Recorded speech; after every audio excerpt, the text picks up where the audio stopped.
Leader of opposition एक बहुत ही जिम्मेवारी का पद होता है।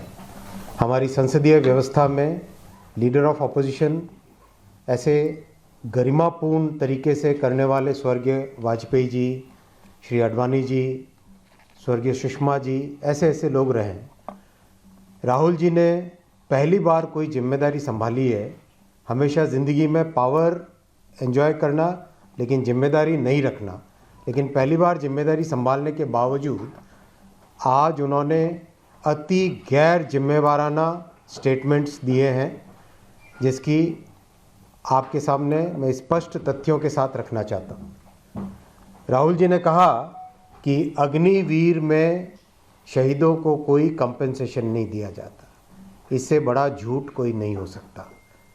आज माननीय रक्षा मंत्री जी ने सदन में ही स्पष्ट, जब उनका भाषण चल रहा था राहुल जी का, उसी दौरान स्पष्ट किया कि अग्निवीर में शहीदों को 1 करोड़ रुपए से 1 करोड़ रुपए का कंपनसेशन मिलता है। केस स्टडीज़ हैं, अगर राहुल जी अपने तथ्यों को देखें तभी जाके वो इस तरह की बात करें। ऐसा नहीं कि कांग्रेस ने पहली बार सेना पे सवाल नहीं उठाए। कांग्रेस ने हमेशा सेना पर इस तरह के सवाल उठाए हैं और देश को भ्रमित करने का प्रयास किया है। साथियों, दूसरा, आज राहुल जी ने एक संवैधानिक पद, माननीय अध्यक्ष जी के पद को जिस गैर जिम्मेवाराना तरीके से कमेंट किया, अति शोचनीय, अति दुखद है वो। और ये भी पहली बार नहीं है। याद कीजिए, आप जब प्रेस क्लब में अपनी खुद की सरकार का ऑर्डिनेंस श्री राहुल गांधी ने फाड़ा था। याद कीजिए यूपीए सरकार का समय, जब जो संवैधानिक व्यवस्था है प्रधानमंत्री जी की, उसको एक गैर संवैधानिक व्यवस्था नेशनल एडवाइजरी काउंसिल एनएसी के नाम से श्रीमती सोनिया गांधी जी उसको चलाती थी। इस तरह से कांग्रेस का एक तरीके से ये हमेशा से चरित्र रहा है कि संवैधानिक व्यवस्थाओं को कमज़ोर करे। अगर थोड़ा और पीछे जाएं तो स्वर्गीय इंदिरा जी के समय की बात भी अगर हम करें, संवैधानिक व्यवस्थाओं को उन्होंने हमेशा कमज़ोर किया। कमिटेड जुडिशरी की बात की। एक तरीके से जितनी संवैधानिक व्यवस्थाएं थी, चाहे पार्लियामेंट हो, जुडिशरी हो, ब्यूरोक्रेसी हो, सबको उन्होंने कमज़ोर किया। अब जो भारतीय संस्कृति के अनुसार जो व्यवहार होता है, उसको राहुल जी कहाँ से समझेंगे? उनको संस्कृति के बारे में जानकारी ही क्या है?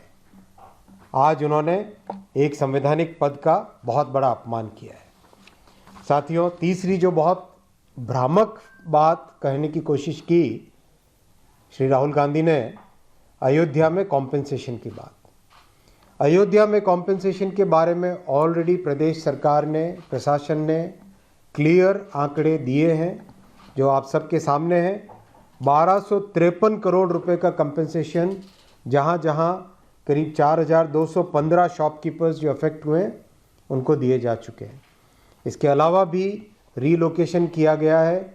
शॉप्स को वापस किस तरह से ठीक किया जाए, उसमें भी प्रशासन ने और जन भागीदारी के साथ काम किया है।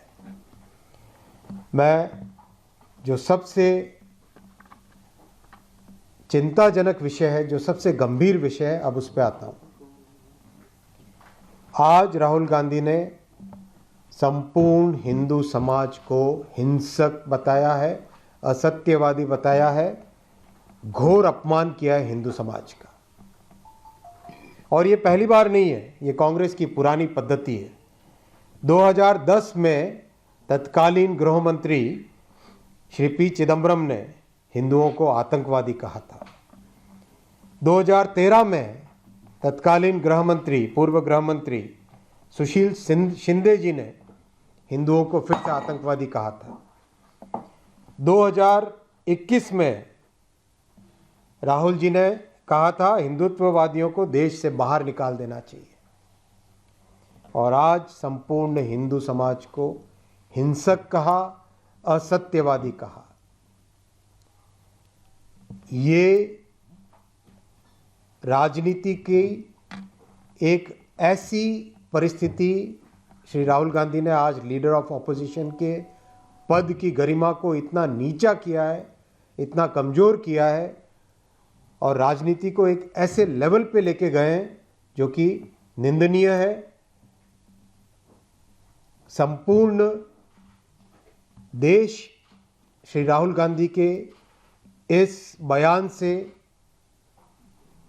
दुखी है और इस बयान की जितनी निंदा की जाए उतनी कम है।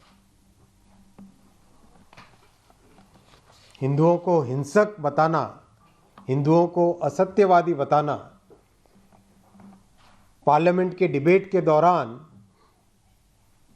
ईश्वर के चित्रों को सामने रखना,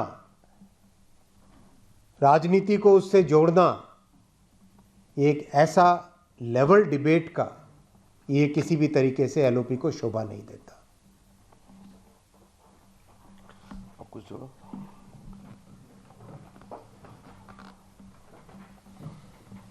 माननीय